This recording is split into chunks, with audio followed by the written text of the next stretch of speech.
عزیزان گرامی، 9 اپریل کو جمعرات کے دن شب برات ہے۔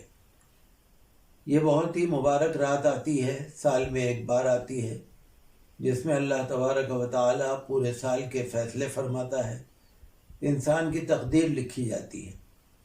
اور شب برات والے دن مغرب کی اذانوں کے وقت سے فرشتوں کے ذریعے اللہ تعالی اعلان کراتا ہے کوئی مانگنے والا کہ میں اسے دوں، ہے کوئی مغفرت مانگنے والا کہ میں اس کی مغفرت کروں، ہے کوئی روزی مانگنے والا میں اس کو روزی دوں۔ اس طرح سے اعلان ہوتا رہتا ہے، پوری رات قبولیت کی رات ہوتی ہے۔ لہذا اس رات میں ہم سب لوگوں کو زیادہ سے زیادہ عبادت کرنی چاہیے، دعا کرنی چاہیے، اور حالات کے مطابق اللہ سے گڑ گڑا کر دعا کرنی چاہیے۔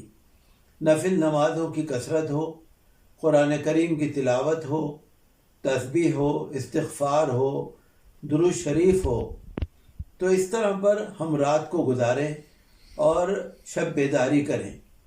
یہ مبارک رات سال میں ایک دفعہ آتی ہے، اور جو بھی ہم دعا کرتے ہیں انشاءاللہ وہ قبول ہوتی ہے، اور اللہ تعالی ہماری تقدیر میں خوش نصیبی لکھتا ہے۔ لہذا ہمیں کوشش کرنی چاہیے کہ ہم گھروں میں رہیں اور عبادت کریں۔ عورتوں کو بھی مردوں کو بھی گھروں میں رہ کر عبادت کرنی ہے، اور یہ دھیان رہے کہ بچے عبادت میں شامل ہوں۔ اس مرتبہ چونکہ کورونا وائرس کی وجہ سے لاک ڈاؤن ہے، کارخانے، دکانیں، فیکٹریاں سب بند ہیں، لہذا ہم لوگ گھروں میں رہیں اور زیادہ سے زیادہ اللہ تعالیٰ سے دعا کریں۔ انشاءاللہ دعاؤں سے پریشانی دور ہو جائے گی۔